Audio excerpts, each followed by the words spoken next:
ವಂದನೆಗಳ aunty. ಆತ್ಮೀಯರೆಲ್ಲರಿಗೂ ಯೇಸು ಕ್ರಿಸ್ತರವರ ಪರಿಶುದ್ಧವಾದ ನಾಮದಲ್ಲಿ ಹೃದಯಪೂರ್ವಕವಾದಂತಹ ವಂದನೆಗಳನ್ನ ಸಲ್ಲಿಸೋನಾಗಿದ್ದೇನೆ. ಸೇರಿ ಬಂದಂತಹ ನಿಮ್ಮೆಲ್ಲರಿಗೂ ಅದೇ ರೀತಿಯಲ್ಲಿ ಈ ಕಾರ್ಯಕ್ರಮದ ನಿಮಿತ್ತ ಈ ಗೂಗಲ್ ಮೀಟ್ ಈ ರೀತಿ ಅದ್ಭುತವಾಗಿ ನಡೆಯಲು ಅದರ ಹಿಂದೆ ಪ್ರಯಾಸ ಪಡುತ್ತಾ ನಮ್ಮೆಲ್ಲರನ್ನು ದೇವರಲ್ಲಿ ನಡೆಸಬೇಕೆಂಬಂತ ಒಂದೇ ಒಂದು ಹಂಬಲ ಆಸೆಯಿಂದ ಇಷ್ಟೆಲ್ಲ ಮಾಡುತ್ತಿರುವಂತವರಿಗೂ ಸಹ ಹೆಸರಾಗಿ ಹೃದಯಪೂರ್ವಕವಾದಂತ ವಂದನೆಗಳನ್ನ ಸಲ್ಲಿಸೋನಾಗಿದ್ದೇನೆ. ಯಾಕಂತಂದ್ರೆ ಇಷ್ಟು ಅದ್ಭುತವಾದಂತ ಸಂದೇಶಗಳನ್ನ ಪ್ರತಿದಿನ ಕೇಳ್ತಿದ್ದೇವೆ ಅಂತಂದ್ರೆ ಅದಷ್ಟು ಸುಲಭವಲ್ಲ. ಯಾಕಂತಂದ್ರೆ ಸತ್ಯವೇದದಲ್ಲಿ ಗಮಲಿಯೇಲನೆಂಬಂತ ಒಂದು ದೊಡ್ಡ ಶಾಸ್ತ್ರಜ್ಞಾನಿ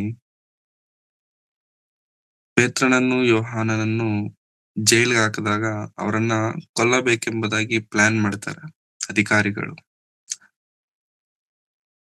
ಅವಾಗ ಆ ವ್ಯಕ್ತಿ ಬಂದು ಮಾತನಾಡುವಂತ ಮಾತಲ್ಲಿ ಒಂದು ಮಾತು, ಇದು ದೇವರಿಂದ ಆದೀತ, ಯಾರು ನಿಲ್ಲಿಸ್ಲಿಕ್ಕಾಗಲ್ಲ. ಇದು ಮನುಷ್ಯರಿಂದ ಆದ್ರೆ ನಿಂತೋಗುತ್ತೆ, ದೇವರಿಂದ ಆದ್ರೆ ಇದು ನಿಲ್ಲಿಸಲಿಕ್ಕೆ ಸಾಧ್ಯವೇ ಇಲ್ಲ ಎಂಬುದಾಗಿ. ಹಾಗಾಗಿ ಈ ಕಾರ್ಯಕ್ರಮ, ಈ ಗೂಗಲ್ ಮೀಟ್ ಪ್ರತಿದಿನ ನಾವು ಕೇಳುತ್ತಿರುವಂತ ಸಂದೇಶ ದೇವರ ಚಿತ್ತ, ದೇವರ ಪ್ರಣಾಳಿಕೆ, ದೇವರ ಉದ್ದೇಶವಾಗಿರುವುದರಿಂದ ದೇವರು ಅದ್ಭುತವಾದ ರೀತಿಯಲ್ಲಿ ನಡೆಸಿಕೊಂಡು ಬರ್ತಿದ್ದಾರೆ. ಹಾಗಾಗಿ ಈ ಕಾರ್ಯಕ್ರಮದ ನಿಮಿತ್ತ ಪ್ರಯಾಸವೂ ಕೂಡ ಅಷ್ಟೇ ಇದೆ. ಪ್ರತಿದಿನವೂ ಇಟ್ಸ್ ನಾಟ್ ಎ ಜೋಕ್. ಪ್ರತಿದಿನವೂ ಈ ರೀತಿ ನಡೆಸಬೇಕು ಅಂತಂದ್ರೆ ಅಷ್ಟು ಸುಲಭವಾದ ಕೆಲಸ ಅಲ್ಲ.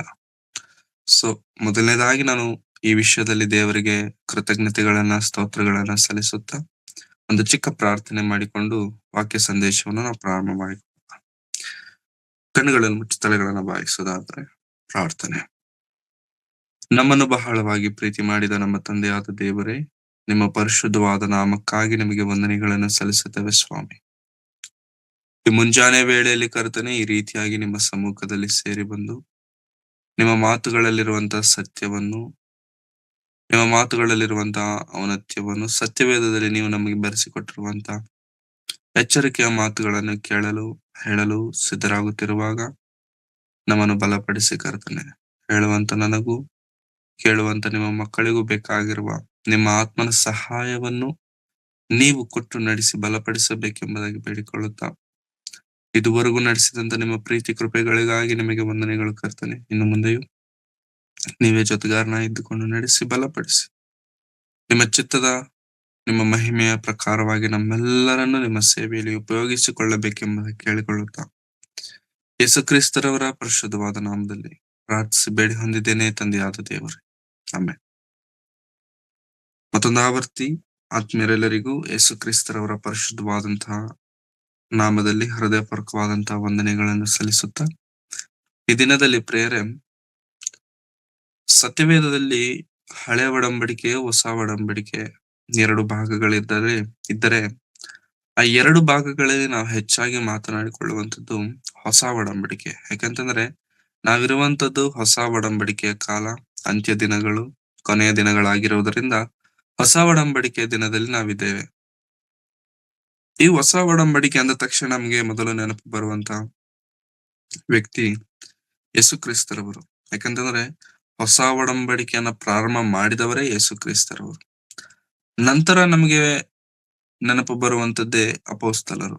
ಯಾಕಂತಂದ್ರೆ ಹೊಸ ಒಡಂಬಡಿಕೆಯಲ್ಲಿ ಮೊದಲು ಯೇಸು ಕ್ರಿಸ್ತರವರ ಪರಿಚಯ, ನಂತರ ಇರುವಂತದ್ದೇ ಅಪೊಸ್ತಲರು. ಅಪೊಸ್ತಲರಲ್ಲಿ ಪೇತ್ರನು, ಯೋಹಾನನು, ಈ ರೀತಿ ಅನೇಕ ದೊಡ್ಡ ದೊಡ್ಡ ಸೇವಕರು ನಮಗೆ ಕಂಡು ಬಂದು ಅನ್ಯರಿಗೆ ಸೇವಕನಾಗಿ, ಅನ್ಯರನ್ನು ದೇವರ ಬಳಿಗೆ ನಡೆಸುವವನಾಗಿ ಅಪೊಸ್ತಲನಾದಂತ ಪೌಲರವರು ನಮಗೆ ಕಾಣಿಸ್ತಾರೆ. ಪೌಲರವರು. ಸೊ ಈ ರೀತಿಯಾಗಿ ನಡೆಯುತ್ತಿರುವಂತಹ ಈ ಕ್ರಮದಲ್ಲಿ ಪೌಲರವರು ಅನೇಕ ಪತ್ರಿಕೆಗಳನ್ನ ಬರೆದಿದ್ದಾರೆ. ಪೇತ್ರರವರು ಕೂಡ ಅನೇಕ 2 ಪತ್ರಿಕೆಗಳನ್ನ ಬರೆದಿದ್ದಾರೆ. ಆ ಪತ್ರಿಕೆಗಳ ಮಧ್ಯದಲ್ಲಿ ನಮಗೆ ಒಂದು ಪತ್ರಿಕೆ ಕಾಣುತ್ತೆ. ಆ ಪತ್ರಿಕೆ ಹೆಸರು ಯಾಕೋಬನು ಬರೆದ ಪತ್ರಿಕೆ.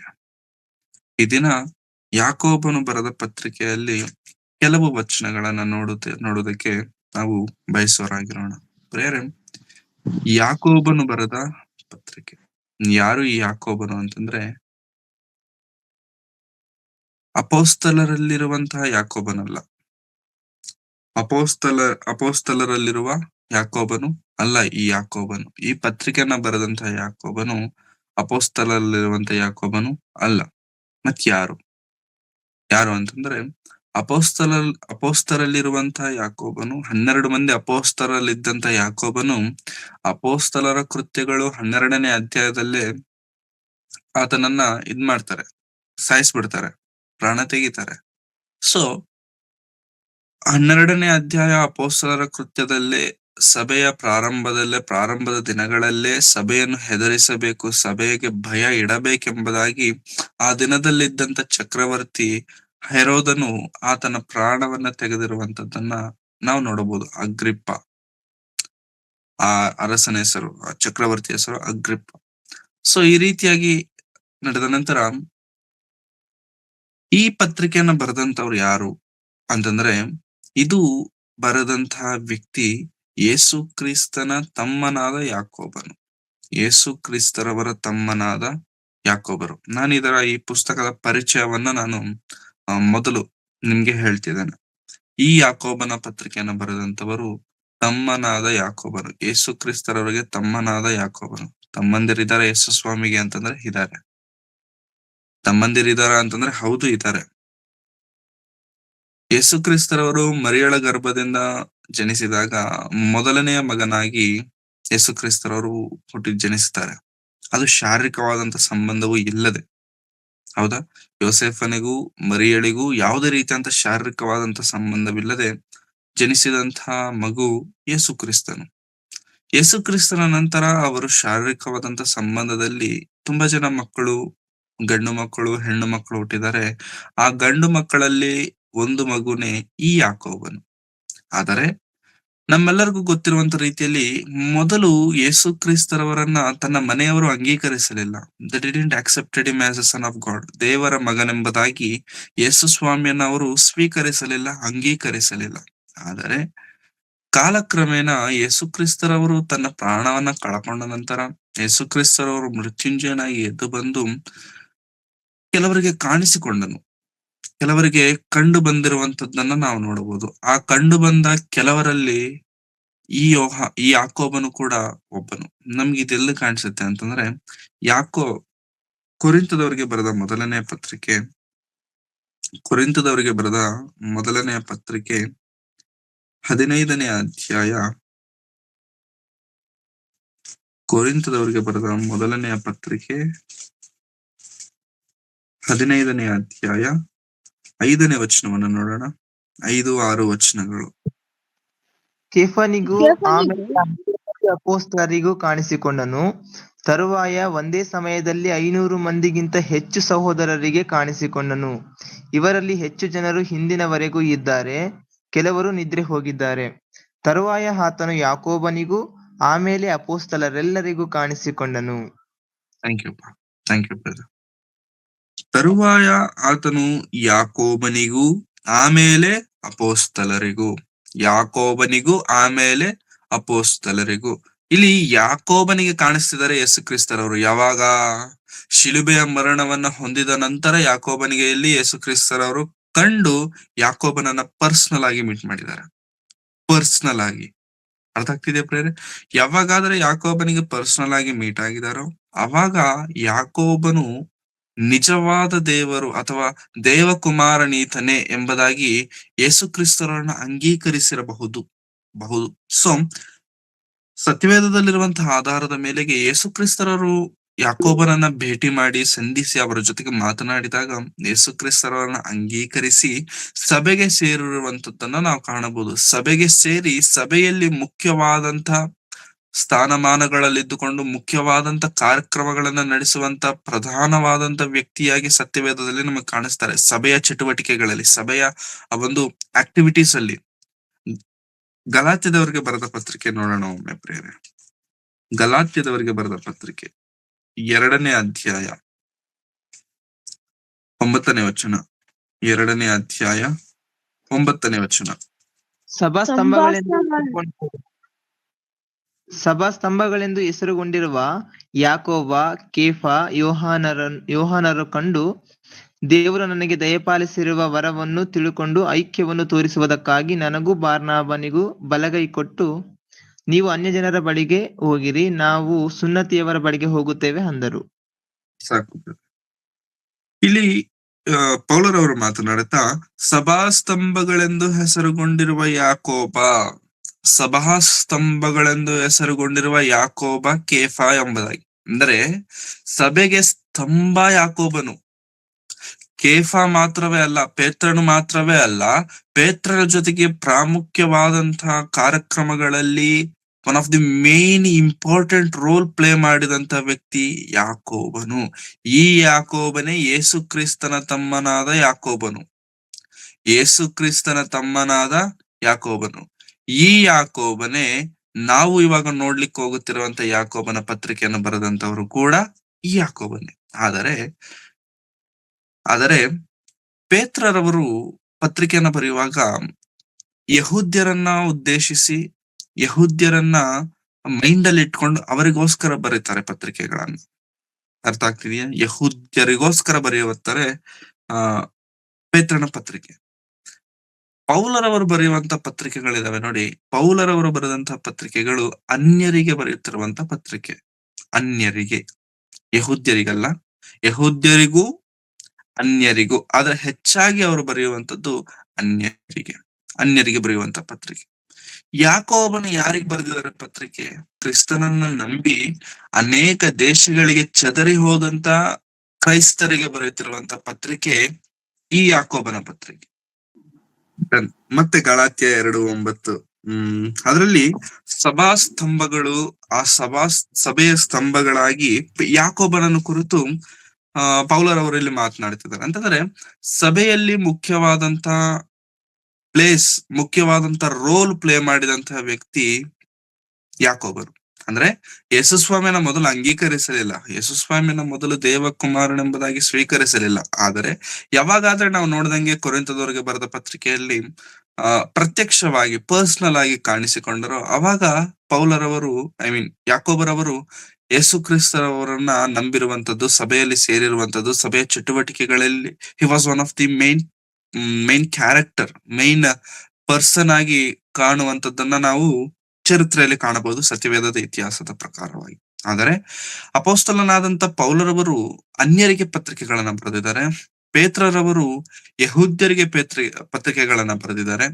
ಆದ್ರೆ ಯಾಕೋಬರವರು ಮಾತ್ರ ಪತ್ರಿಕೆಗಳನ್ನ ಚದರಿ ಹೋಗಿರುವಂತ ಯಹೂದ್ಯರಿಗೆ, ಕ್ರಿಸ್ತರನ್ನ ನಂಬಿರುವಂತ ಕ್ರೈಸ್ತರೆಂದು ಕರೆಯಲ್ಪಟ್ಟು ಚದರಿಸಲ್ಪಟ್ಟಂತ ಯಹೂದ್ಯರಿಗೆ, ಕ್ರೈಸ್ತರಿಗೆ ಬರೆದಂತ ಪತ್ರಿಕೆನೆ ಯಾಕೋಬನು ಬರೆದ ಪತ್ರಿಕೆ. ಈ ರೀತಿ ಬರೆಯಲ್ಪಡುತ್ತಿರುವಂತ ಈ ಪತ್ರಿಕೆಯಲ್ಲಿ ಪ್ರಿಯರೇ, ಯಾವುದು ಕೂಡ ಯಾಕೋಬರವರು ಮುಚ್ಚುಮರೆ ಇಟ್ಟು ಸೀಕ್ರೆಟ್ ಆಗಿ ಯಾವುದು ಬರ್ದಿಲ್ಲ. ಸೀಕ್ರೆಟ್ ಆಗಿ, ಇದು ಮರ್ಮವಾಗಿ ಈ ರೀತಿ ಯಾವುದು ಬರ್ದಿಲ್ಲ. ಬಚ್ಚಿಟ್ಟಾಗಿ, ಮುಚ್ಚಿಟ್ಟಾಗಿ ಯಾವುದು ಬರ್ದಿಲ್ಲ. ಪ್ರತಿಯೊಂದು ಕೂಡ ಓಪನ್ ಆಗಿ ಬರ್ದಿದ್ದಾರೆ. ಪ್ರತಿಯೊಂದು ಕೂಡ ಡೈರೆಕ್ಟ್ ಆಗಿ ಮಾತನಾಡಿದ್ದಾರೆ. ಯಾವುದು ಕೂಡ ಮುಚ್ಚುಮರೆ ಇಟ್ಟಿಲ್ಲ ಯಾಕೋಬರವರು. ಸೊ ಈ ರೀತಿಯಾಗಿ ಬರೆಯಲ್ಪಟ್ಟಂತ ಈ ಪತ್ರಿಕೆಯಲ್ಲಿ ನಾವು ಕೆಲವು ವಚನಗಳನ್ನು ಮಾತ್ರ ಈ ದಿನದಲ್ಲಿ ನಾವು ಧ್ಯಾನಿಸೋಣ. 1ನೇ ಅಧ್ಯಾಯ 16ನೇ ವಚನ, ಯಾಕೋಬನ ಪತ್ರಿಕೆ 1ನೇ ಅಧ್ಯಾಯ 16, 17. ಯಾಕೋಬನು ಬರುತ್ತಾ ಇಲ್ಲಿ ಹೇಳುತ್ತಿರುವಂತಹ ಮಾತು 16ನೇ ವಚನದಲ್ಲಿ, ನನ್ನ ಪ್ರಿಯ ಸಹೋದರರೇ ಮೋಸ ಹೋಗಬೇಡಿರಿ. ನನ್ನ ಪ್ರಿಯ ಸಹೋದರರೇ ಮೋಸ ಹೋಗಬೇಡಿರಿ. Don't get cheated. ಮೋಸ ಹೋಗಬೇಡಿರಿ. ಯಾಕೆ ಮೋಸ ಹೋಗಬಾರದು? ಏನು ಮೋಸ ನಡೆಯುತ್ತೆ ಅಂತಂದ್ರೆ, ಎಲ್ಲಾ ಒಳ್ಳೆ ದಾನಗಳು, ಕುಂದಿಲ್ಲದ ಎಲ್ಲಾ ವರಗಳು ಮೇಲನಿಂದ ಸಕಲ ವಿಧವಾದ ಬೆಳಕಿಗೂ ಮೂಲ ಕಾರಣನಾದವನಿಂದ ಇಳಿದು ಬರುತ್ತವೆ. ಸಕಲ ವಿಧವಾದ ವರಗಳು, ಹೌದಾ? ಎಲ್ಲಾ ಒಳ್ಳೆ ದಾನಗಳು, ಕುಂದಿಲ್ಲದ ಎಲ್ಲಾ ವರಗಳು. ಪ್ರಿಯರೇ, ದೇವರು ಮನುಷ್ಯರನ್ನ ಭೂಮಿಯ ಮೇಲೆ ಉಂಟು ಮಾಡಿದಾಗ ಪ್ರತಿಯೊಬ್ಬರಿಗೂ ಕೂಡ ದೇವರು ಒಂದೊಂದು ತಲಾಂತು, ಜ್ಞಾನ, ತಿಳುವಳಿಕೆಯನ್ನ ದೇವರು ಕೊಟ್ಟಿದ್ದಾರೆ. ಆದರೆ ಎಲ್ಲರಿಗೂ ಪ್ರತ್ಯೇಕವಾಗಿ ಕೊಡಲ್ಪಟ್ಟಂತಹ ಈ ಒಂದು ಜ್ಞಾನದಲ್ಲಿ, ಈ ತಿಳುವಳಿಕೆಯಲ್ಲಿ, ಈ ಒಂದು ವರಗಳಲ್ಲಿ ಈ ವರಗಳನ್ನ ನಾವು ಗುರುತಿಸದೇ ಇರುವಂತದ್ದು ಬಹಳ ಆ ಮೋಸ ಹೋಗುವಂತದ್ದೆಂಬುದಾಗಿ ಯಾಕೋಬರವರು ಹೇಳ್ತಿದ್ದಾರೆ. ನನ್ನ ಪ್ರಿಯ ಸಹೋದರರೇ, ಮೋಸ ಹೋಗಬೇಡಿರಿ. ಎಲ್ಲಾ ಒಳ್ಳೆ ದಾನಗಳು, ಕುಂದಿಲ್ಲದ ಎಲ್ಲಾ ವರಗಳು ಮೇಲನಿಂದ ಸಕಲ ವಿಧವಾದ ಬೆಳಕಿಗೂ ಮೂಲ ಕಾರಣನಾದವನಿಂದ ಇಳಿದು ಬರುತ್ತವೆ. ಆತನಲ್ಲಿ ಚಂಚಲತ್ವವೇನೂ ಇಲ್ಲ, ವ್ಯತ್ಯಾಸದ ಸೂಚನೆಯೂ ಇಲ್ಲ. ಅಂತಂದ್ರೆ ದೇವರಿಂದ ನಿಮಗೆ ನಮಗೆ ನಮ್ಮ ಬೈ ಬರ್ತ್ ಸಿಗುವಂತದ್ದು ಏನಾದ್ರೂ ಇದೆಯಾ ಅಂತಂದ್ರೆ ಪ್ರಿಯರೇ, ಪರಲೋಕ ಸಂಬಂಧವಾದಂತ ವರಗಳು ಅಥವಾ ಜ್ಞಾನ ಅಥವಾ ತಿಳುವಳಿಕೆ ಅಥವಾ ತಲಾಂತುಗಳು. ನನಗೆ ಯಾವ ತಲಾಂತ್ ಇಲ್ಲ ಅಂತ ಹೇಳಲಿಕ್ಕೆ ಸಾಧ್ಯನೇ ಇಲ್ಲ. ದೇವರು ನನಗೆ ಯಾವ ಜ್ಞಾನವನ್ನ ಕೊಟ್ಟಿಲ್ಲ, ಸುಮ್ಮನೆ ಕಳಿಸ್ಬಿಟ್ಟಿದ್ದಾರೆ ಅಂತಂದ್ರೆ ಸಾಧ್ಯವೇ ಇಲ್ಲ. ದೇವರು ಪ್ರತಿಯೊಬ್ಬರಿಗೂ ಕೂಡ ತನ್ನದೇ ಆದಂತ ತಿಳುವಳಿಕೆಯನ್ನ, ತನ್ನದೇ ಆದಂತ ಜ್ಞಾನವನ್ನ ದೇವರು ಕೊಟ್ಟು ನಡೆಸಿದ್ದಾರೆ. ತಲಾಂತನ ದೇವರು ಕೊಟ್ಟಿದ್ದಾರೆ. ಆದರೆ ಆ ತಲಾಂತುಗಳನ್ನ, ಆ ಜ್ಞಾನವನ್ನ ಹೇಗೆ ನಾವು ಉಪಯೋಗಿಸುತ್ತಿದ್ದೇವೆ ಎನ್ನುವಂಥದ್ದು ಬಹಳ ಪ್ರಾಮುಖ್ಯ. ದೇವರು ಕೊಟ್ಟಂತ ಆ ಒಂದು ಪ್ರತ್ಯೇಕವಾದಂತ ಆ ತಲಾಂತ್ ಏನಾದ್ರು ಇದೆಯಲ್ಲ ಪ್ರೇರೆ, ಅದನ್ನ ನಾವು ಹೇಗೆ ಉಪಯೋಗಿಸ್ತಿದ್ದೇವೆ ಎನ್ನುವಂಥದ್ದು ಬಹಳ ಪ್ರಾಮುಖ್ಯ. ಯಾಕಂತಂದ್ರೆ ದೇವರು ಎಲ್ಲರಿಗೂ ವರಗಳನ್ನ ಕೊಡ್ತಾರೆ. ಈ ತಲಾಂತ್ ಅನ್ನುವಂಥದ್ದು ವರ, ದೇವರು ಕೊಡುವಂತ ವರ. ಈ ವರವನ್ನ ಅನೇಕರು ನನಗೆ ವರಾನೇ ಇಲ್ಲ ಅಂತ ಅಂದುಕೊಳ್ಳುವಂಥದ್ದು ಬಹಳ ಹೇಗೆ ಅಂತಂದ್ರೆ ದುಸ್ಥಿತಿ, ದೀನವಾದಂತ ಸ್ಥಿತಿ, ತಿಳುವಳಿಕೆ ಇಲ್ಲದೆ ಇರುವಂತ ಸ್ಥಿತಿ, ಜ್ಞಾನವಿಲ್ಲದೆ ಇರುವಂತ ಸ್ಥಿತಿ. ಯಾಕಂತಂದ್ರೆ ದೇವರು ಎಲ್ಲರಿಗೂ ಕೂಡ ತನ್ನದೇ ಆದಂತ ಜ್ಞಾನವನ್ನ, ತನ್ನದೇ ಆದಂತ ತಿಳುವಳಿಕೆಯನ್ನ ದೇವರು ಕೊಟ್ಟು ನಡೆಸ್ತಿರ್ತಾರೆ. ಆದ್ರೆ ಅನೇಕರು ಆ ಜ್ಞಾನದ ಶ್ರೇಷ್ಠತೆ ಅರಿಯದೆ ಸುಮ್ಮನೆ ಬದುಕ್ತಿರ್ತಾರೆ, ಸುಮ್ಮನೆ ಸಭೆಗೆ ಬರ್ತಿರ್ತಾರೆ, ಸುಮ್ಮನೆ ಅವ್ರು ಏನ್ ಮಾಡ್ತಿದಾರೋ ಅವ್ರಿಗೆ ಗೊತ್ತಿರೋದಿಲ್ಲ. ಅವ್ರು ಏನ್ ಮಾಡ್ತಿದಾರೋ ಅವ್ರಿಗೆ ಗೊತ್ತಿರೋದಿಲ್ಲ. ಆ ರೀತಿ ಬದುಕುತ್ತಿರುವಂತವ್ರು ಕೂಡ ಅನೇಕರನ್ನ ನಾವು ನೋಡಬಹುದು ನಮ್ಮ ಜೀವನಗಳಲ್ಲಿ. ಯಾಕಂತಂದ್ರೆ ದೇವರು ತಲಾಂತನ್ನ ಕೊಟ್ಟಿದ್ದಾರೆ ಅಂತಂದ್ಮೇಲೆ ಆ ತಲಾಂತಗಳನ್ನ ಏನ್ ಮಾಡಬೇಕು, ಉಪಯೋಗಿಸಬೇಕು. ಯೇಸುಕ್ರಿಸ್ತರವರು ಕೂಡ ಒಂದು ಸಾಮ್ಯವನ್ನ ಹೇಳ್ತಾರಲ್ಲ ಪ್ರಿಯರೇ, ನಾನು ತಲಾಂತ್ ಕೊಟ್ಟೆ, ಒಬ್ಬನಿಗೆ 5, ಒಬ್ಬನಿಗೆ 2, ಒಬ್ಬನಿಗೆ 1.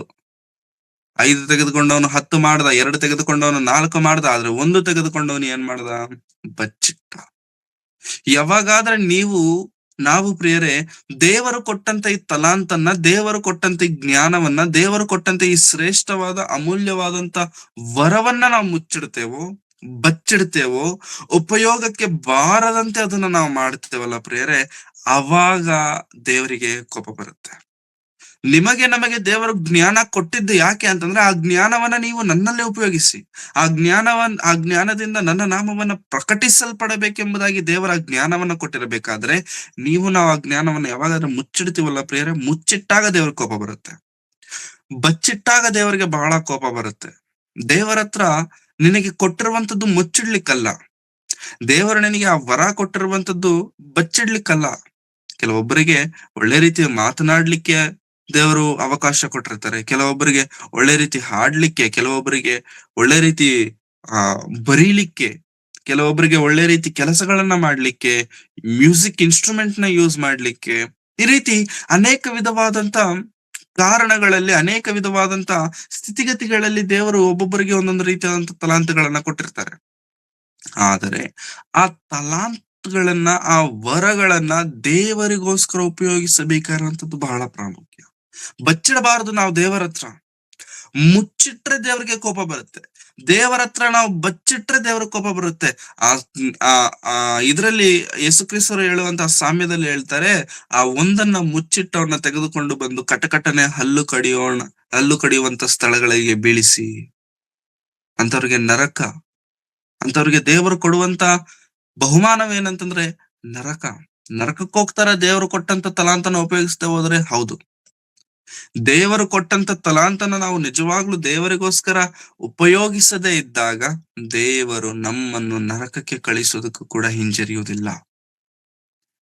ಯಾಕೋಬರವರು ಅದನ್ನೇ ಮಾತನಾಡ್ತಿದ್ದಾರೆ, ಮೋಸ ಹೋಗಬೇಡಿರಿ, ನೀವು ಮೋಸ ಹೋಗಬೇಡಿರಿ. ನಿಮ್ಮನ್ನು ಮೋಸ ಮಾಡುವಂತ ರೀತಿ ಇದು. ಸೈತಾನನು ಬಂದು ನಿಮ್ಮನ್ನು ವಂಚಿಸುವಂತ ರೀತಿ, ಮೋಸ ಮಾಡುವಂತ ರೀತಿಯಲ್ಲಿ ಒಂದು ಏನೋ ಗೊತ್ತಾ, ನಿಮ್ಮನ್ನ ಹಾಳು ಮಾಡ್ತಾನೆ. ನಿಮಗೆ ದೇವರು ಕೊಟ್ಟಂತ ತಲಾಂತ್ ಏನಾಗಿದೆಯೋ ಅದನ್ನ ನಿಮಗೆ ತಿಳಿಯದೆ ಮಾಡ್ತಾನೆ. You don't even realise your talent.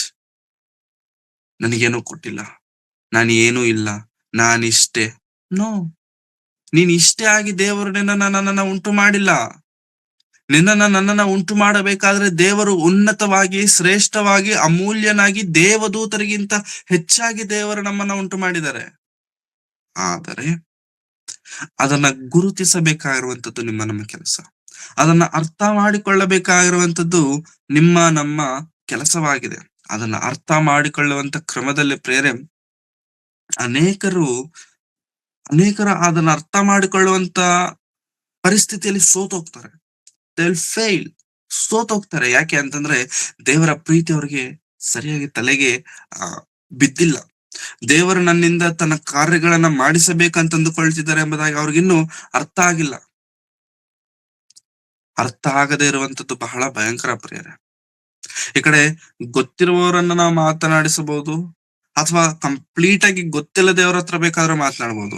ಅರ್ಧಂಬರ್ಧ ಗೊತ್ತಿರೋರ ಹತ್ರ ನೋಡಿ ಅವ್ರ ಹತ್ರ ಮಾತಾಡ್ಲಿಕ್ಕೆ ಹೋಗ್ಬಾರ್ದು. ಯಾಕೆ ಗೊತ್ತಾ? ಅವ್ರಿಗೆ ಅರ್ಧಂಬರ್ಧ ಮಾತ್ರ ಗೊತ್ತಿರೋದು. 50-50 50-50 ಗೊತ್ತಿರೋರ ಹತ್ರ ವಾದ ಮಾಡಕ್ ಹೋದ್ವಿ ಅನ್ಕೊಳ್ಳಿ, ನಮಗ್ ತಲೆನೋವು ಬರುತ್ತೆ. ಯಾಕೆಂತಂದ್ರೆ ಅವ್ರಿಗೆ ಗೊತ್ತಿರುವಂತದ್ದು 50-50, ಅದು ಪೂರ್ತಿಯಾಗಿ ಗೊತ್ತಿಲ್ಲ, ಇದು ಪೂರ್ತಿಯಾಗಿ ಗೊತ್ತಿಲ್ಲ. ಅಂತಂದ್ರೆ ದೇವರಿಂದ ನನ್ನ ಕೆಲಸ ಏನೆನ್ನುವಂಥದ್ದು ಪೂರ್ತಿಯಾಗಿ ಗೊತ್ತಿಲ್ಲ. ಒಂದು ವೇಳೆ ಗೊತ್ತಿದ್ದರೂ ಕೂಡ ನನಗೆ ದೇವರು ಕೊಟ್ಟಂತ ವರ ಏನೆನ್ನುವಂಥದ್ದು ಕರೆಕ್ಟ್ ಆಗಿ ಗೊತ್ತಿರಲ್ಲ. ಅರ್ಥ ಆಗ್ತಿದ್ಯಾ? ನನಗೆ ದೇವರು ಕೊಟ್ಟಂತ ತಲಾಂತ ಏನೆನ್ನುವಂಥದ್ದು ಸರಿಯಾಗಿ ಗೊತ್ತಿರಲ್ಲ. ಅವಾಗ ಏನ್ ಮಾಡ್ತಾರೆ? ಎಲ್ಲದಕ್ಕೂ ಹೋಗಿ ಕೈ ಹಾಕ್ತಿರ್ತಾರೆ. ಎಲ್ಲದಕ್ಕೂ ಹೋಗಿ ಕೈ ಹಾಕ್ತಿರ್ತಾರೆ. ಅಂದ್ರೆ ಹಾಡಾಡ್ತೀನಿ ಅಂತಾರೆ, ಮ್ಯೂಸಿಕ್ ಪ್ಲೇ ಮಾಡ್ತೀನಿ ಅಂತಾರೆ, ವಾಕ್ಯ ಹೇಳ್ತೀನಿ ಅಂತಾರೆ. ಎಲ್ಲಾನು ಮಾಡಕ್ ಹೋಗ್ತಾರೆ, ಯಾವ್ದು ಕರೆಕ್ಟ್ ಆಗಿ ಮಾಡಲ್ಲ. ಎಲ್ಲಾನು ಮಾಡಕ್ ಹೋಗ್ತಾರೆ, ಬಟ್ ಯಾವ್ದು ಕೂಡ ಕರೆಕ್ಟ್ ಆಗಿ ಮಾಡಲ್ಲ. ಯಾಕೋಬರವ್ರು ಅದನ್ನ ಹೇಳ್ತಿದ್ದಾರೆ, ಮೋಸ ಹೋಗಬೇಡಿರಿ. ಎಲ್ಲಾ ಒಳ್ಳೆ ದಾನಗಳು, ಕುಂದಿಲ್ಲದ ಎಲ್ಲಾ ವರಗಳು ಮೇಲಿನಿಂದ ಸಕಲ ವಿಧವಾದ ಬೆಳಕಿಗೂ ಮೂಲ ಕಾರಣನಾದವನಿಂದ ಇಳಿದು ಬರುತ್ತದೆ. ಅದು ಕೊಟ್ಟವರು ಯಾರು? ದೇವರು. ಬೆಳಕಾಗಿರುವಂತ ದೇವರು ನಮಗೆ ಅದನ್ನ ಕೊಟ್ಟಿರಬೇಕಾದ್ರೆ, don't make yourself so critical. ಬಹಳ ಜನ ಪ್ರಿಯರೇ, ದೇವರೇ ಏನ್ ಮಾಡ್ಬೇಕು ದೇವರ ಕೆಲಸ ಮಾಡ್ಬೇಕು, ಹೇಗ್ ಮಾಡ್ಬೇಕು? ದೇವ್ರು ನಿನಗೆ ಕೊಟ್ಟಂತ ತಲಾಂತಿದ್ಯಲ್ಲ, ದೇವ್ರು ನಿನಗೆ ಕೊಟ್ಟಂತ ಜ್ಞಾನವಿದ್ಯಲ್ಲ, ಆ ಜ್ಞಾನದಿಂದ ಏನ್ ಮಾಡ್ತಿದ್ಯಾ ನಾವು? ಆ ಜ್ಞಾನವನ್ನ ಹೇಗೆ ಉಪಯೋಗಿಸ್ತಿದ್ದೇವೆ ಅನ್ನುವಂಥದ್ದು ಬಹಳ ಪ್ರಾಮುಖ್ಯ. ಇದನ್ನ ಅನೇಕ ಕ್ರೈಸ್ತರು ಸುಮ್ಮನೆ ಬರ್ತಾರೆ ಸಭೆಗೆ. ಸುಮ್ಮನೆ ದೇವರ ಸಭೆಗೆ ಆಗಲಿ, ಸೇವೆಗೆ ಆಗಲಿ, ನಿನ್ನಿಂದ ನನ್ನಿಂದ ಯಾವ ಪ್ರಯೋಜನವಿಲ್ಲದೆ ಇದ್ದಾಗ ಅದನ್ನ ಕತ್ತರಿಸೋದೇ ಒಳ್ಳೇದು. ಅರ್ಥ ಆಗ್ತಿದೆಯಾ ಪ್ರಿಯರೇ? ದೇವರ ಸೇವೆಯ ಅಭಿವೃದ್ಧಿಗಾಗಲಿ, ದೇವರ ವಾಕ್ಯದ ಪ್ರಕಟಣೆಗಾಗಲಿ ನನ್ನ ಪಾರ್ಟ್ ಏನೂ ಇಲ್ಲ ಅಂತಂದ್ರೆ ಅದನ್ನ ಕಟ್ ಮಾಡೋದೇ ಒಳ್ಳೇದು. ಯಾಕಂತಂದ್ರೆ ದೇವರು ನಮ್ಮನ್ನ ಸಭೆಯಾಗಿ ಹೋಲಿಸುವುದಕ್ಕಿಂತ ಹೆಚ್ಚಾಗಿ ನೀವು ಕ್ರಿಸ್ತನ ಶರೀರವಾಗಿದ್ದೀರ ಎಂಬುದಾಗಿ ಮಾತನಾಡ್ತಾರೆ ಪೌಲರವರು. ನೀವು ಶರೀರವಾಗಿದ್ದೀರಾ, ಆ ಶರೀರದಲ್ಲಿ ನೀವು ಒಬ್ಬೊಬ್ಬರು ಒಂದೊಂದು ಅಂಗವಾಗಿದ್ದೀರ.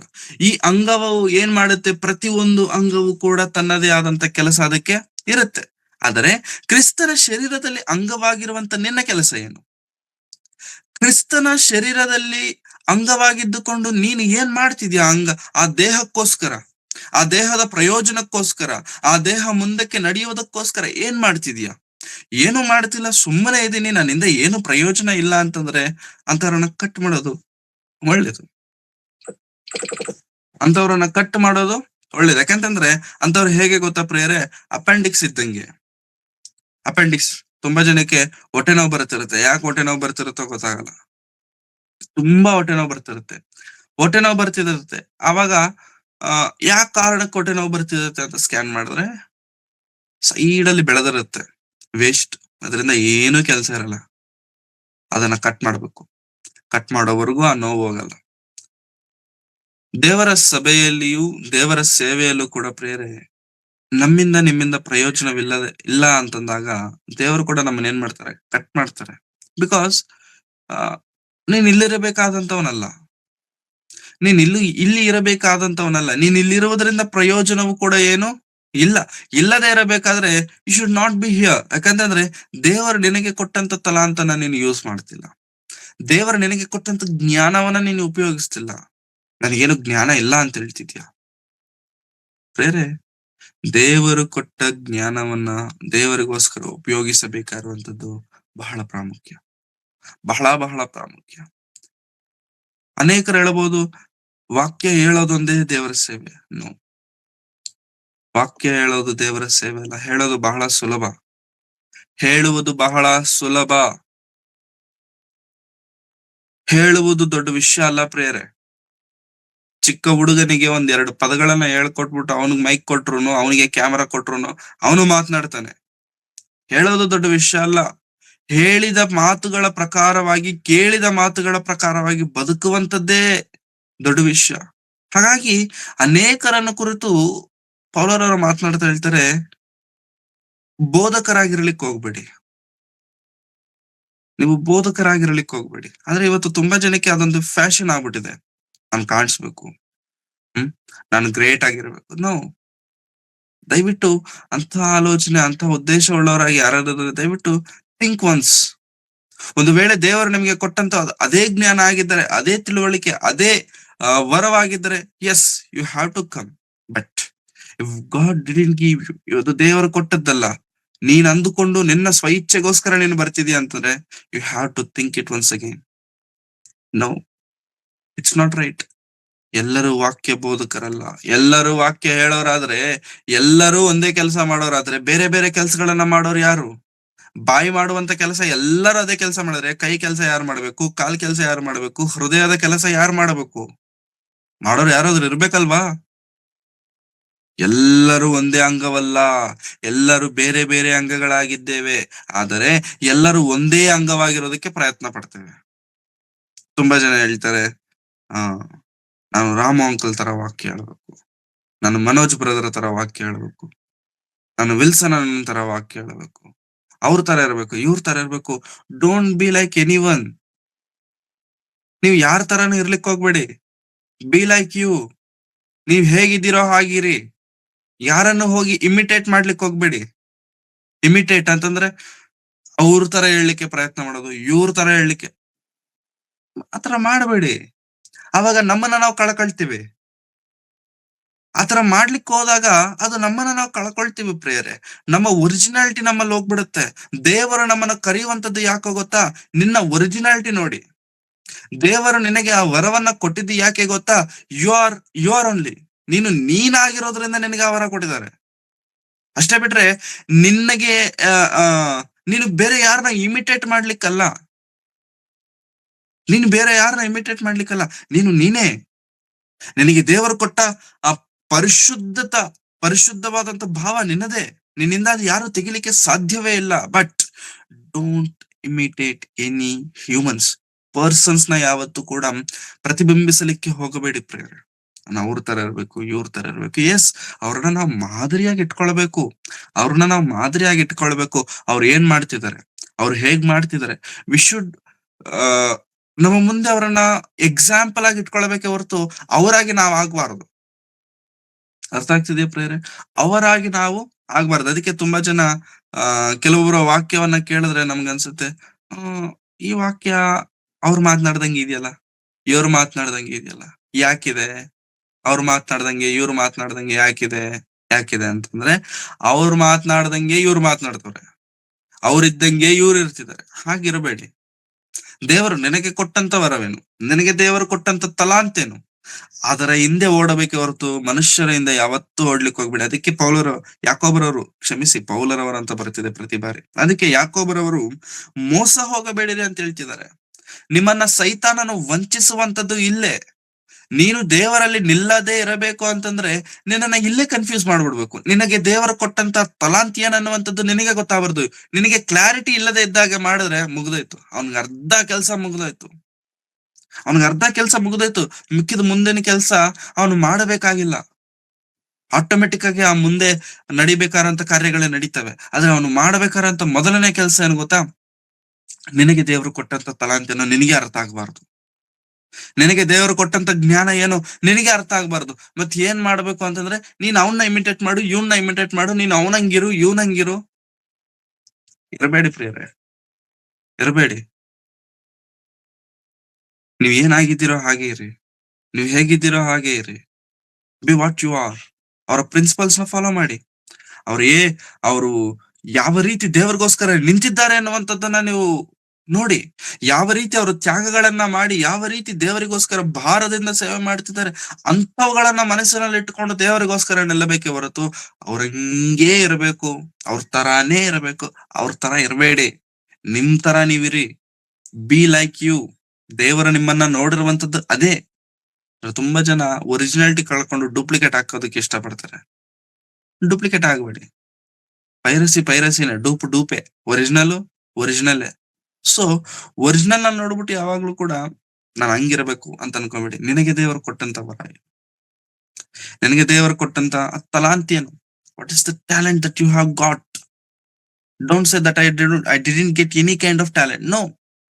ಯಾರಿಗೂ ದೇವರು ಏನು ಕೊಡದೆ ಇಟ್ಟಿಲ್ಲ. ದೇವರು ಎಲ್ಲರಿಗೂ ಏನೋ ಒಂದು ಕೊಟ್ಟಿದ್ದಾರೆ. ಆ ಕೊಟ್ಟಿರುವಂತದ್ದನ್ನ ನೀನು ನಾನು ಉಪಯೋಗಿಸ್ತಿದ್ದೇವೆ ಅನ್ನುವಂಥದ್ದೇ ಪ್ರಶ್ನೆ. ಪ್ರಶ್ನೆ ಏನಂತಂದ್ರೆ ಅದನ್ನ ಉಪಯೋಗಿಸ್ತಿದ್ದೇವಾ? ಉಪಯೋಗಿಸಿಲ್ಲ ಅಂತ ಅಂದ್ಕೊಳ್ಳಿ, ನಾವು ತಪ್ಪು ಮಾಡಿದವರಾಗ್ತೇವೆ. ಮುಂದಿನ 19ನೇ ವಚನ ನೋಡೋದಾದ್ರೆ, ನನ್ನ ಪ್ರಿಯ ಸಹೋದರರೇ, ನೀವು ಬಲ್ಲವರು. ಆದರೆ ಪ್ರತಿಯೊಬ್ಬನು ಕಿವಿಗೊಡುವುದರಲ್ಲಿ ತೀವ್ರವಾಗಿಯೂ, ಮಾತನಾಡುವುದರಲ್ಲಿ ನಿಧಾನವಾಗಿಯೂ ಇರಲಿ, ಕೋಪಿಸುವುದರಲ್ಲಿಯೂ ನಿಧಾನವಾಗಿರಲಿ. ಮನುಷ್ಯನ ಕೋಪವು ದೇವರಿಗೆ ಮೆಚ್ಚುಗೆಯಾಗಿರುವ ನೀತಿಗೆ ಅನುಕೂಲವಾಗಿರುವುದಿಲ್ಲ. ನೀವು ಕೇಳಿ, ಫಸ್ಟ್ ಕೇಳೋದಕ್ಕೆ ನೀವು ಇಂಟ್ರೆಸ್ಟ್ ಕೊಡಿ. ಒಂದು ದೊಡ್ಡ ಪ್ರೊಫೆಸರ್ ಏನ್ ಹೇಳ್ತಾರೆ ಅಂತಂದ್ರೆ, your years should be like on elephant years. ಆನೆಯ ಕಿವಿಗಳಿದ್ದಂಗೆ ನಿಮ್ಮ ಕಿವಿಗಳಿರ್ಬೇಕು. ಯಾಕಂತಂದ್ರೆ ಕೇಳೋದಕ್ಕೆ ಇಷ್ಟಪಡಬೇಕು, ಕೇಳೋದಕ್ಕೆ ಆಸಕ್ತಿ ಉಳ್ಳವರಾಗಿರಬೇಕು. ಆನೆಗೆ ಹೇಗಾದ್ರೆ ದೊಡ್ಡ ಕಿವಿಗಳಿರ್ತಾವಲ್ಲ, ನಿಮ್ಮ ಕಿವಿಗಳು ಕೂಡ ದೊಡ್ಡದಾಗಿ ವೈಡ್ ಓಪನ್ ಮಾಡ್ಕೊಂಡು ಇಟ್ಕೊಳ್ಳಿ ಕೇಳೋದಕ್ಕೆ. ಕೇಳುವವರ ಹತ್ರ ಜ್ಞಾನ ಇರುತ್ತೆ ಪ್ರಿಯರೇ, ಹೇಳುವವರ ಹತ್ರ ಅಲ್ಲ. ಹೇಳೋರು ಹೇಳ್ತಾರೆ, ಕೇಳುವವರಿಗೆ ಮಾತ್ರ ಜ್ಞಾನ. ಕೇಳೋರು ಕೂಡ ಹೇಳೋರಾಗ್ಬಿಟ್ರು ಅಂತ ಅಂದ್ಕೊಳ್ಳಿ, ಕೇಳೋರು ಕೂಡ ಹೇಳೋರಾಗ್ಬಿಟ್ರು ಆಗಬೇಡಿ ಅನ್ನುವಂಥದ್ದು ನನ್ನ ಉದ್ದೇಶ ಅಲ್ಲ. ಅದು ಇಲ್ಲದೆ ಇದ್ದಾಗಿಯೂ ಕೂಡ ಬಲವಂತ ಮಾಡಿ ಅದನ್ನ ತಳೆದ್ರೆ ಅನ್ಕೊಳ್ಳಿ, ಅದು ಕರೆಕ್ಟ್ ಆಗಿ ಕೂರಲ್ಲ ಅಲ್ಲಿ, ಅದು ಕರೆಕ್ಟ್ ಆಗಿ ಅಲ್ಲಿ ಸೆಟ್ ಆಗಲ್ಲ. ಅದಕ್ಕೆ ಕೇಳೋದಕ್ಕೆ ಕಿವಿಗೊಡ್ರಿ. ಮಾತನಾಡೋದನ್ನ ಕಮ್ಮಿ ಮಾಡಿ ಅಂತ ಹೇಳ್ತಾ, ಇನ್ನು ಕಮ್ಮಿ ಮಾಡಬೇಕಾಗಿರುವಂತ ವಿಷಯಗಳನ್ನ ಏನ್ ಹೇಳ್ತಿದ್ದಾರೆ ನೋಡಿ. ಕೋಪಿಸೋದರ್ಲು ಕೂಡ ಕಮ್ಮಿ ಮಾಡಿ. ಕೋಪ ಬರುತ್ತೆ ತುಂಬಾ ಜನಕ್ಕೆ. ಮೂಗ್ ಮೇಲೆ ಕೋಪ ಇದೆ ಬ್ರದರ್. ಮೂಗ್ ಮೇಲ ಅಷ್ಟತ್ರ ಯಾಕಿದೆ ನಿನಗೆ? ಅಷ್ಟತ್ರ ಯಾಕೆ ಇಟ್ಕೊಂಡಿದ್ಯಾ? ಅಷ್ಟು ಕೋಪ ಯಾಕೆ ಬರುತ್ತೆ. ಕೋಪ ಬರುತ್ತೆ. ಅಷ್ಟೊಂದು ಕೋಪ ಬೇಡ. ಕೋಪ ಒಳ್ಳೇದಕ್ಕಿರ್ಬೇಕು. ಕೋಪನೇ ಬೇಡ ಅಂತ ನಾನು ಹೇಳ್ತಿಲ್ಲ. ಪ್ರೀತಿಯಲ್ಲಿ ಕೋಪ ಇರುತ್ತೆ. ಆದ್ರೆ ಆ ಕೋಪವನ್ನ ಸರಿಯಾದ ರೀತಿಯಲ್ಲಿ ಉಪಯೋಗಿಸಬೇಕಾರುವಂತದ್ದು ಬಹಳ ಪ್ರಾಮುಖ್ಯ. ಆ ಕೋಪವನ್ನ ಸರಿಯಾದ ರೀತಿಯಲ್ಲಿ ನಡೆಸಬೇಕಾರುವಂತದ್ದು ಬಹಳ ಪ್ರಾಮುಖ್ಯ. ಪ್ರೀತಿ ಇದ್ರೆ ಕೋಪ ಇರಲ್ಲ, ಅದು ತಪ್ಪದು. ಪ್ರೀತಿ ಇದ್ರೆ ಕೋಪ ಇರುತ್ತೆ. ಅಪ್ಪ ಅಮ್ಮನಿಗೆ ಮಕ್ಕಳ ಮೇಲೆ ಪ್ರೀತಿ ಇರುತ್ತೆ ಅಂತ ಹೇಳ್ಬಿಟ್ಟು ಅವನೇನಾದ್ರೂ ಬೇರೆಯವ್ರನ್ನ ಹೋಗ್ಬಿಟ್ಟು ಚುಚ್ಬಿಟ್ಟು ಬಂದ ಅನ್ಕೊಳ್ಳಿ, ಆದ್ರೂನು ಪ್ರೀತಿ ಮಾಡ್ತಾರ? ಬೇರೆಯವ್ರನ್ನ ಹೊಡೆದ್ಬಿಟ್ಟು ಬಂದ ಅನ್ಕೊಳ್ಳಿ, ಆದ್ರೂನು ಪ್ರೀತಿ ಮಾಡ್ತಾರೆ? ಇಲ್ಲ, ದಂಡಿಸಬೇಕಾದಾಗ ದಂಡಿಸ್ತಾರೆ. ಯಾಕೆ ಅಂತಂದ್ರೆ ಅದರಲ್ಲೂ ಕೂಡ ಪ್ರೀತಿ ಇದೆ. ಸೊ ಕೋಪ ಎನ್ನುವಂಥದ್ದು ಯಾಕೆ ಬರಬೇಕು ಗೊತ್ತಾ? ನಾವು ದೇವರಲ್ಲಿ ಬೆಳೆಯದೇ ಇದ್ದಾಗ ಕೋಪ ಬರ್ಬೇಕು. ನಾವು ವಾಕ್ಯ ಓದದೇ ಇದ್ದಾಗ ನಮಗ್ ಕೋಪ ಬರ್ಬೇಕು.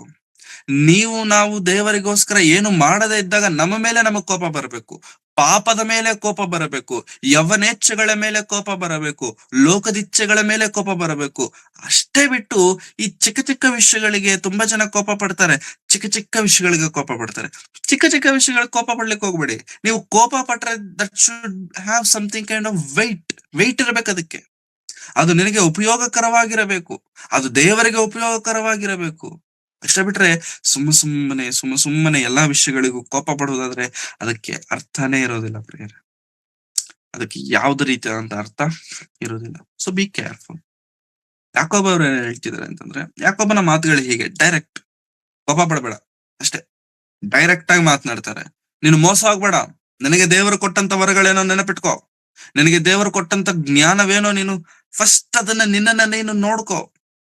ಕನ್ನಡಿ ಹತ್ರ ಹೋಗ್ತೇವೆ. ಕನ್ನಡಿ ಹತ್ರ ಹೋದಾಗ ಏನ್ ನೋಡ್ಕೊಳ್ತೇವೆ ಹೇಳಿ? ಕನ್ನಡಿ ಹತ್ರ ಹೋದಾಗ ಏನ್ ನೋಡ್ಕೊಳ್ತೇವೆ? ನಮ್ಮನ್ನ ನಾವು ನೋಡ್ಕೊಳ್ತೇವೆ. ಕನ್ನಡಿ ಹತ್ರ ಹೋದಾಗ ನಮ್ಮನ್ನ ನಾವು ನೋಡಿಕೊಳ್ಳುತ್ತೇವೆ. ಆದ್ರೆ ಕನ್ನಡಿ ಹತ್ರ ಹೋದ ಮೇಲೆ ಕನ್ನಡಿ ಚೆನ್ನಾಗಿದೆ, ಕನ್ನಡಿ ಎಲ್ಲಿಂದ ಮಾಡ್ಸಿದಾರೆ ಅಂತ ಹೇಳಿದ್ರು ಅನ್ಕೊಳ್ಳಿ, ಏನಂತೀವಿ? ಬುದ್ಧಿ ಇದೆಯೇನೋ? ಕನ್ನಡಿ ಯಾಕಿಟ್ಟಿದೀನಿ ಅಲ್ಲಿ? ಕನ್ನಡಿ ಯಾಕಿಟ್ಟಿದೀನಿ? ನಿನ್ನ ನೀನ್ ನೋಡ್ಕೊಳಕ್ಕೆ. ನೀನ್ ಕನ್ನಡಿ ಚೆನ್ನಾಗಿದೆ, ಅದ್ರ ಫ್ರೇಮ್ ಚೆನ್ನಾಗಿದೆ, ಅದ್ರ ಕಟಿಂಗ್ ಚೆನ್ನಾಗಿದೆ, ಅದ್ರ ಕಲರ್ ಚೆನ್ನಾಗಿದೆ ಅಂತಂದ್ರೆ ಅದೇ ಯಾಕೊಬ್ಬರು ಕೆಳಗಿನ ವಚನದಲ್ಲಿ ಹೇಳ್ತಾರೆ ನೋಡ್ರಿ. ಮತ್ತೆ 21ನೇ ವಚನ, ಆದ ಕಾರಣ ಎಲ್ಲಾ ನೀಚತನವನ್ನು ಎಲ್ಲಾ ದುಷ್ಟತನವನ್ನು ತೆಗೆದುಹಾಕಿ ಮನಸ್ಸಿನೊಳಗೆ ಬೇರೂರಿರುವ ವಾಕ್ಯಕ್ಕೆ ನಮ್ರತೆಯಿಂದ ಎಡೆಗೂಡಿರಿ. ಅದು ನಿಮ್ಮ ಆತ್ಮಗಳನ್ನು ರಕ್ಷಿಸುವುದಕ್ಕೆ ಸಾಮರ್ಥ್ಯವುಳ್ಳದ್ದಾಗಿದೆ. ವಾಕ್ಯದ ಪ್ರಕಾರ ನಡೆಯುವವರಾಗಿರ್ರಿ. ಅದನ್ನು ಕೇಳುವವರು ಮಾತ್ರವೇ ಆಗಿದ್ದು ನಿಮ್ಮನ್ನು ನೀವೇ ಮೋಸಗೊಳಿಸಬೇಡಿರಿ. ಯಾವನಾದರೂ ವಾಕ್ಯವನ್ನು ಕೇಳುವವನಾದರೂ ಅದರ ಪ್ರಕಾರವಾಗಿ ನಡೆಯದಿದ್ದರೆ ಅವನು ಕನ್ನಡಿಯಲ್ಲಿ ತನ್ನ ಹುಟ್ಟು ಮುಖವನ್ನು ನೋಡಿದ ಮನುಷ್ಯನಂತಿರುವನು. ಇವನು ತನ್ನನ್ನು ನೋಡಿಕೊಂಡು ಹೋಗಿ ತಾನು ಹೀಗಿದ್ದೇನೆಂಬುದನ್ನು ಆ ಕ್ಷಣವೇ ಮರೆತು ಬಿಡುವನು. ನೀವು ಕೇಳುವಂತ ವಾಕ್ಯ ನಿಮ್ಮನ್ನು ರಕ್ಷಿಸುವಂತ ವಾಕ್ಯ, ಸತ್ಯವಾದಂತ ವಾಕ್ಯವಾಗಿರೋದ್ರಿಂದ ವಾಕ್ಯ ಕೇಳಬೇಕಾದರೆ ಕೇಳಿದ ನಂತರ ಅದು ಹೇಗೋಗುತ್ತಾ, ಒಬ್ಬ ಮನುಷ್ಯನು ಕನ್ನಡಿಯಲ್ಲಿ ತನ್ನ ಸಹಜ ಮುಖವನ್ನ ನೋಡಿಕೊಂಡವನಾಗಿ, ಹುಟ್ಟು ಮುಖವನ್ನ ನೋಡ್ಕೊಂಡಾಗೆ. 100 ಸತಿ ಕನ್ನಡಿ ಮುಂದೆ ಹೋದ್ವಿ. ಕನ್ನಡಿ ಮುಂದೆ ಹೋದ್ಮೇಲೆ ಸರಿ ಮಾಡ್ಕೊಳ್ದಿರ ಬರ್ತೀವ ಹೇಳಿ? ಕನ್ನಡಿ ಮುಂದೆ ಹೋದಾಗ ಸರಿ ಮಾಡ್ಕೊಳ್ದಿರ ಬರ್ತೀವ? ಎಲ್ಲಾ ಸರಿ ಇರುತ್ತೆ, ಬಟ್ ಸ್ಟಿಲ್ ಕೈ ಹಾಕ್ತಿವಿ, ಹಿಂಗ್ ಮಾಡ್ಕೊಳ್ತೇವೆ. ಮತ್ತೆ ಶರ್ಟ್ ಎಲ್ಲ ಸರಿ ಮಾಡ್ಕೊಳ್ತೇವೆ, ಮತ್ತೆ ಹಂಗೆ ಹಿಂಗೆ ಎಲ್ಲಾ ನೋಡ್ಕೊಳ್ತೇವೆ. 100 ಸತಿ ಹೋಗ್ಲಿ, 100 ಸತಿನೂ ನೋಡ್ಕೊಳ್ತೀವಿ, ಹೌದಾ? ಕನ್ನಡಿ ಹತ್ರ ಹೋದಾಗ ನಮ್ಮನ್ನ ನಾವು ನೋಡ್ಕೊಳ್ತೀವಿ ಹೊರತು ಕನ್ನಡಿಯನ್ನ ನೋಡಲ್ಲ. ವಾಕ್ಯ ಕೇಳಬೇಕಾದ್ರೂ ಕೂಡ ಪ್ರೇರೆ, ವಾಕ್ಯದಲ್ಲಿ ನಮ್ಮನ್ನ ನಾವು ನೋಡ್ಕೊಳ್ಬೇಕು, ವಾಕ್ಯವನ್ನಲ್ಲ. ತುಂಬಾ ಜನ ವಾಕ್ಯ ಸೂಪರ್ ಸೂಪರ್ ಸೂಪರ್ ಸೂಪರ್ ಹಂಗೇಳಿ ಚಪ್ಪಾಳೆ ತಟ್ಬಿಟ್ಟು ಹೋಗ್ಬಿಟ್ರು ಅನ್ಕೊಳ್ಳಿ, ಪ್ರಯೋಜನ ಇಲ್ಲವೇ ಇಲ್ಲ. ಪ್ರಯೋಜನ ಯಾವಾಗ ಅದಕ್ಕೆ ಬರುತ್ತೆ ಅಂತಂದ್ರೆ, ವಾಕ್ಯದ ಪ್ರಕಾರವಾಗಿ ನಡೆದವರಿಗೆ. ಕನ್ನಡಿಯಲ್ಲಿ ತನ್ನ ಸಹಜ ಹುಟ್ಟು ಮುಖವನ್ನ ನೋಡಿಕೊಂಡು ಅದರಲ್ಲಿ ಏನಾದ್ರೂ ಕೊರತೆ ಇದ್ದರೆ, ಅದರಲ್ಲಿ ಏನಾದ್ರೂ ಮಲಿನವಿದ್ದರೆ ಅದನ್ನ ಸರಿ ಮಾಡಿಕೊಳ್ಳುವಂತವನೇ ಬುದ್ಧಿವಂತನು. ಅದಕ್ಕೆ ಕನ್ನಡಿ ಇಟ್ಟಿದ್ದು. ನೀನ್ ಕನ್ನಡಿ ನೋಡ್ಬಿಟ್ಟು ಫ್ರೇಮ್ ಚೆನ್ನಾಗಿದೆ, ಸೈಜ್ ಕರೆಕ್ಟ್ ಆಗಿ ಇಟ್ಟಿದ್ದಾರೆ, ದೊಡ್ಡದಾಗಿ ಇಟ್ಟಿದ್ದಾರೆ, ಕನ್ನಡಿ ಇಷ್ಟ ಆಯ್ತು ನಿನ್ನ ಕನ್ನಡಿ ಇಷ್ಟ ಆಯ್ತು, ಓಕೆ, ಕನ್ನಡಿ ಇಷ್ಟ ಆಯ್ತಾ? ಕನ್ನಡಿ ಇಟ್ಟದ್ದಕ್ಕೆ ಉದ್ದೇಶ ಏನೋ ಗೊತ್ತಾ? ನೀನ್ ಸರಿ ಆಗೋದಕ್ಕೆ, ನೀನ್ ಕರೆಕ್ಟ್ ಆಗಿ ಇದೆಯಲ್ವಾ ನಿನ್ನ ನೀನ್ ನೋಡ್ಕೊಳ್ಳೋದಕ್ಕೆ. ಅದನ್ನ ನೋಡಲ್ಲ, ಕನ್ನಡಿ ನೋಡ್ತೀವಿ ನಾವು. ಕನ್ನಡಿ ಹೆಂಗೆ ಶೇಪ್ ಬಂದಿದೆ ಅಂತಂದ್ರೆ ಹಂಗ್ ಬಂದಿದೆ, ಹಿಂಗ್ ಬಂದಿದೆ. ತುಂಬಾ ಜನ ವಾಕ್ಯ ಹೇಳಿದ್ರು, ಆ ಪಾಯಿಂಟ್ ಹೇಳಿದ್ರು, ಈ ಪಾಯಿಂಟ್ ಹೇಳಿದ್ರು, ಹಂಗ್ ಬಂದ್ರು, ಹಿಂಗ್ ಬಂದ್ರು, ಬರೀ ಇದೆ. ಹಂಗ ಹೇಳಿದ್ರು, ಹಿಂಗ ಹೇಳಿದ್ರು, ಹಂಗ ಬಂದ್ರು, ಹಿಂಗ ಬಂದ್ರು, ಹಿಂಗ ಹೇಳಿದ್ರು, ಕೆಳಗಿಂದ ಬಂದ್ರು, ಮೇಲಿಂದ ಬಂದ್ರು, ಸೈಡಿಂದ ಬಂದ್ರು. ಚೆನ್ನಾಗಿತ್ತ? ಯಾವ್ದೊಂದ್ ಕಡೆಯಿಂದ ಬಂದ ಮೇಲೆ ನೀನ್ ಏನ್ ಮಾಡಿದ್ಯಪ್ಪ? ಕೇಳಿದ ವಾಕ್ಯ ಕೇಳಿದ ಮೇಲೆ ಏನ್ ಮಾಡಿದ್ಯಪ್ಪ? ಅದು ಗೊತ್ತಿಲ್ಲ. I have no answer. ಅದು ನನಗ್ ಗೊತ್ತಿಲ್ಲ. ಬಟ್ ಹೇಳ, ಅವ್ರು ಹಿಂಗ ಹೇಳಿದ್ರು, ಹಂಗ ಹೇಳಿದ್ರು. ಅವ್ನ್ ಕನ್ನಡಿಪಾ. ಕನ್ನಡಿ ಕೆಲ್ಸ ಏನು? ಕನ್ನಡಿ ತೋರ್ಸೋದವ್ನ್ ತೋರ್ಸೋದವ್ರ ಕೆಲ್ಸ. ತುಂಬಾ ಜನ ಕೋಟ್ ಹಾಕೊಳ್ಳಲ್ಲ ಇವ್ರು ವಾಕ್ಯ ಹೇಳ್ಬೇಕಾದ್ರೆ, ಪಾಶ್ ಆಗಿ ಕಾಣಿಸಲ್ಲ. ಆಮೇಲೆ ಇವ್ರು ಮಾತನಾಡುವಂತ ಆ ಸ್ಲ್ಯಾಂಗ್, ಆ ರೀತಿ ಸ್ವಲ್ಪ ಚೆನ್ನಾಗಿರಲ್ಲ. ಅವ್ರು ನೋಡಿ ಎಷ್ಟ್ ಚೆನ್ನಾಗ್ ಪದ್ಧತಿಯಾಗಿ ಮಾತನಾಡ್ತಾರೆ, ಇವ್ರು ನೋಡಿ ಹೆಂಗ್ ಮಾತಾಡ್ತಾರೆ, ಸ್ವಲ್ಪ ಒರಟಾಗಿ ಮಾತನಾಡ್ತಾರೆ. ಅವ್ರ ಸ್ಲ್ಯಾಂಗ್ ನೋಡಿ ಹೇಗ್ ಮಾತನಾಡ್ತಾರೆ. ಅವ್ರ ಕೋಟ್ ಹಾಕಲ್ಲ ನೋಡಿ, ಇವರೆಷ್ಟು ಪ್ರೊಫೆಷನಲ್ ಆಗಿರ್ತಾರೆ, ಅವರೆಷ್ಟು ಲೋಕಲ್ ಆಗಿರ್ತಾರೆ. ಅದನ್ನ ನೋಡೋದಕ್ಕೆ